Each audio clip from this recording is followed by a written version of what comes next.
7 पौधे एवं जंतुओं का संरक्षण। वनोन्मूलन और एवं उनके कारण। हमारी पृथ्वी पर नाना प्रकार के पौधे एवं जंतु पाए जाते हैं।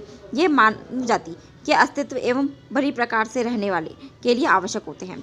आज इन जीवों के अस्तित्व के लिए वनोन्मूलन एक बहुत बड़ा खतरा बन गया है। वनोन्मूलन का अर्थ है वनों को समाप्त करने पर प्राप्त भूमि का अन्य कार्यों में उपयोग करना। वनोन्मूलन का अर्थ बताया गया है वनों को समाप्त करने पर प्राप्त भूमि का अन्य कार्यों में उपयोग करना। वन में वृक्षों की कटाई निम्न उद्देश्यों से की जाती है: कृषि के लिए भूमि प्राप्त करना, घरों एवं कारखानों का निर्माण, फर्नीचर बनाने अथवा लकड़ी का ईंधन के रूप में उपयोग। दावानल यानी आग जब लग जाती है वनों में तो उसे बोलते हैं दावानल। एवं भीषण सूखा भी वन उन्मूलन के कुछ प्राकृतिक कारक हैं। वन उन्मूलन के परिणाम। वन उन्मूलन से पृथ्वी पर ताप एवं प्रदूषण के स्तर में वृद्धि होती है। इससे वायुमंडल में कार्बन डाइऑक्साइड का स्तर बढ़ता है। भूमि जल स्तर का भी निम्नीकरण हो जाता है, यानी कि भूमि का जल स्तर जो होता है वो भी नीचे गिर जाता है। वनोन्मूलन से प्राकृतिक संतुलन भी प्रभावित होता है। प्रोफेसर अहमद ने उन्हें बताया कि यदि वृक्षों की इसी प्रकार अनवरत कटाई चलती रही तो वर्षा एवं भूमि की उर्वरता में कमी आ जाएगी।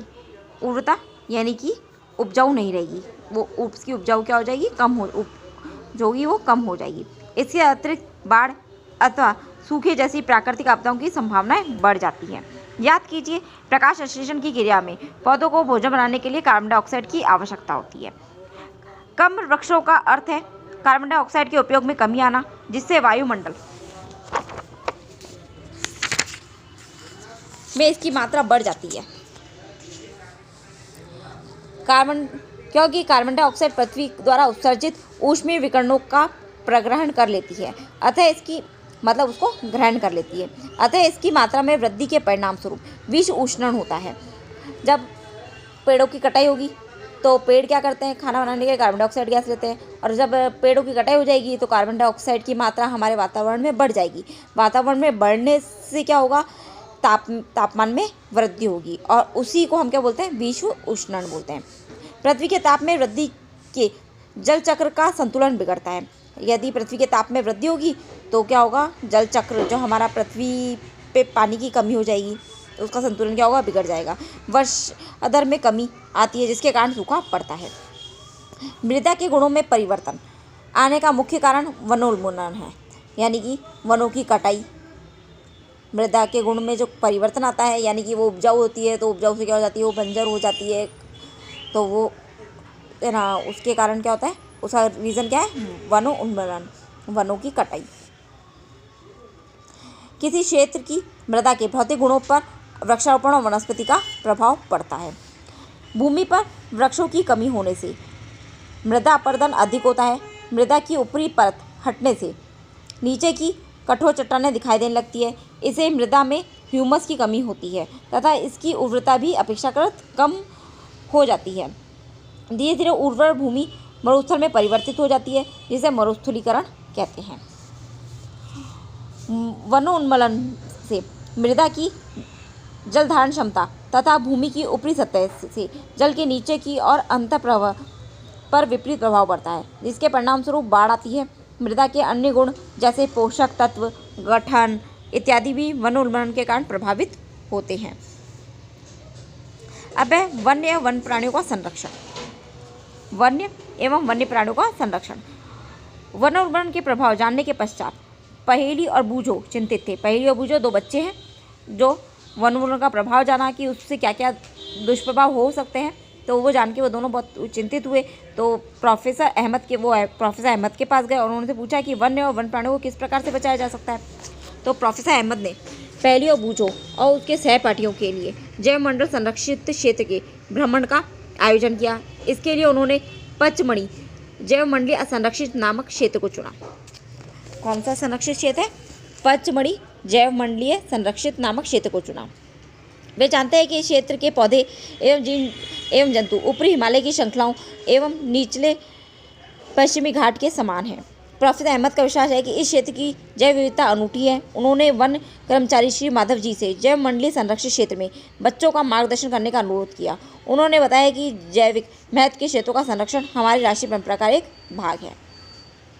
जैव मंडलीय वह भाग है जिसमें सजीव पाए जाते हैं अथवा जो जीवन यापन के योग्य हैं। जैव विविधता का अर्थ है पृथ्वी पर पाए जाने वाले विभिन्न जीवों की प्रजातियां, उनके पारस्परिक संबंध एवं पर्यावरण से उनका संबंध। माधव जी ने बच्चों को समझाया कि हमारे व्यक्तित्व प्रयासों एवं समाज के प्रयासों के अतिरिक्त सरकारी एजेंसियां भी वन्य जंतुओं की सुरक्षा हेतु कार्यरत है। सरकार उनकी सुरक्षा और संरक्षण हेतु नियम, विधियां और नीतियां बनाती है। वन्य जंतु अभयारण्य, राष्ट्रीय उद्यान, जैव मंडल, संरक्षित क्षेत्र इत्यादि पौधों और जंतुओं की संरक्षित एवं सुरक्षित क्षेत्र हैं। वनस्पति जात और प्राणी जात और उनके आवासों के संरक्षण हेतु संरक्षित क्षेत्र चिन्हित किए गए, जिन्हें वन्य जीव अभयारण्य, राष्ट्रीय उद्यान, जैव मंडल आरक्षित क्षेत्र कहते हैं। वृक्षारोपण, कृषि, चारागाह, वृक्षों की चटाई, शिकार, खाल प्राप्त करने हेतु शिकार, पॉन्चिंग इन क्षेत्रों में निषेध है। वन्य जीव अभयारण्य वह क्षेत्र वन्यजीव अभयारण्य वह क्षेत्र जहाँ जंतु एवं उनके आवास किसी भी प्रकार से विक्षोभ से सुरक्षित रहते हैं। राष्ट्रीय उद्यान वन्य जीवों के लिए आरक्षित क्षेत्र जहाँ वह स्वतंत्र निर्बोध रूप से आवास एवं प्राकृतिक संसाधनों का उपयोग कर सकते हैं। जैव मंडल आरक्षित क्षेत्र वन्य जीव, पौधों और जंतु संसाधनों और उस क्षेत्र के आदिवासियों के पारंपरिक ढंग से जीवन यापन हेतु विशाल संरक्षित क्षेत्र। ये सारी डेफिनेशंस याद रखना कि किस चीज़ को क्या क्या बोला जाता है। वन्यजीव अभयारण्य, राष्ट्रीय उद्यान और जैव मंडल आरक्षित क्षेत्र। अब है जैव मंडल आरक्षण। प्रोफेसर अहमद एवं माधव जी के साथ बच्चों ने जैव मंडल आरक्षित क्षेत्र में प्रवेश किया। माधव जी ने समझाया कि जैव विविधता के संरक्षण में जैव मंडल आरक्षित क्षेत्र बनाए गए हैं। जैसा कि आप जानते हैं कि जैव विविधता का अर्थ है किसी क्षेत्र विशेष में पाए जाने वाले सभी पौधों, जंतुओं और सूक्ष्म जीवों की विभिन्न प्रजातियां। किसी क्षेत्र का जैव मंडल आरक्षित क्षेत्र उस क्षेत्र की जैव विविधता एवं संस्कृति को बनाए रखने में सहायक होता है। किसी जैव मंडल आरक्षित क्षेत्र के अंतर्गत अन्य संरक्षित क्षेत्र भी हो सकते हैं। पंचमढ़ी जैव मंडल आरक्षित क्षेत्र में सतपुड़ा नामक एक राष्ट्रीय उद्यान तथा बोरी एवं पंचमढ़ी नामक 2 वन्य जीव जंतु अभयारण्य आते हैं।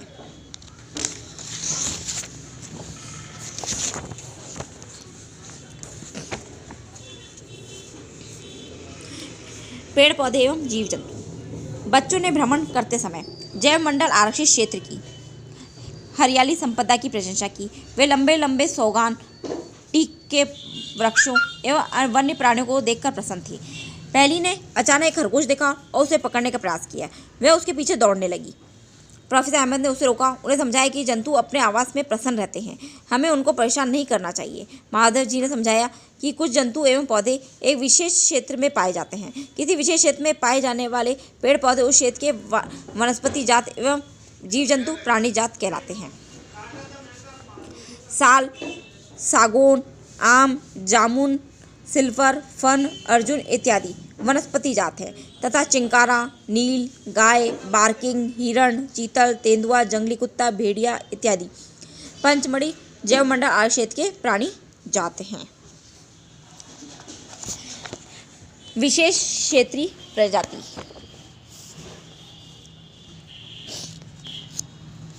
बच्चे शीघ्र ही शांतिपूर्वक गहरे वन में प्रविष्ट हो गए। बच्चे एक विशालकाय गिलहरी को देखकर अचंभित रह गए। इस गिलहरी की एक लंबी फरदा पूंछ है। वे इसके विषय में जानने के लिए बहुत उत्सुक हैं। माधव जी ने बताया इसे विशाल गिलहरी कहते हैं। यह यहाँ की विशेष क्षेत्रीय स्पीशीज है। पौधों एवं जंतुओं की वह स्पीसीज जो किसी विशेष क्षेत्र में विशिष्ट रूप से पाई जाती है उसे विशेष क्षेत्रीय स्पीसीज कहते हैं। स्पीसीज किसे कहते हैं? पौधों एवं जंतुओं की वह जाति यानी स्पीशीज यानी जाति, पौधे एवं जंतुओं की वह जाति या विशेष जाति जो किसी विशेष क्षेत्र में पाई जाती है उसे हम क्या बोलते हैं, विशेष क्षेत्रीय स्पीशीज कहते हैं। यह किसी अन्य क्षेत्र में प्राकृतिक रूप से नहीं पाई जाती। किसी विशेष प्रकार का पौधा या जंतु किसी विशेष क्षेत्र, राज्य अथवा देश की विशेष क्षेत्रीय हो सकते हैं। माधव जी ने पंचमढ़ी जैवमंडल आरक्षित क्षेत्र में स्थित साल और जंगली आम के पेड़ को दिखाकर विशेष क्षेत्रीय वनस्पति जगत का उदाहरण दिया। विसन, भारतीय विशाल गिलहरी तथा उड़ने वाली गिलहरी इस क्षेत्र के विशेष क्षेत्रीय प्राणी हैं। प्रोफेसर अहमद ने बताया, इनके आवास के नष्ट होने से बढ़ती हुई जनसंख्या एवं नई स्पीसीज के प्रवेश से विशेष क्षेत्रीय स्पीसीज के प्राकृतिक आवास पर प्रभाव पड़ सकता है तथा इनके अस्तित्व को भी खतरा हो सकता है। स्पीसीज सजीवों की समष्टि का वह समूह है। स्पीसीज बताया है, सजीवों की समष्टि का वह समूह है जो एक दूसरे से अंतर्जनन करने में सक्षम होते हैं। इसका अर्थ है एक जाति के सदस्य केवल अपनी जाति के सदस्यों के साथ तथा अन्य जाति के सदस्यों को छोड़कर जननक्षम संतान उत्पन्न कर सकते हैं। इस जाति के सदस्यों में सामान्य लक्षण पाए जाते हैं।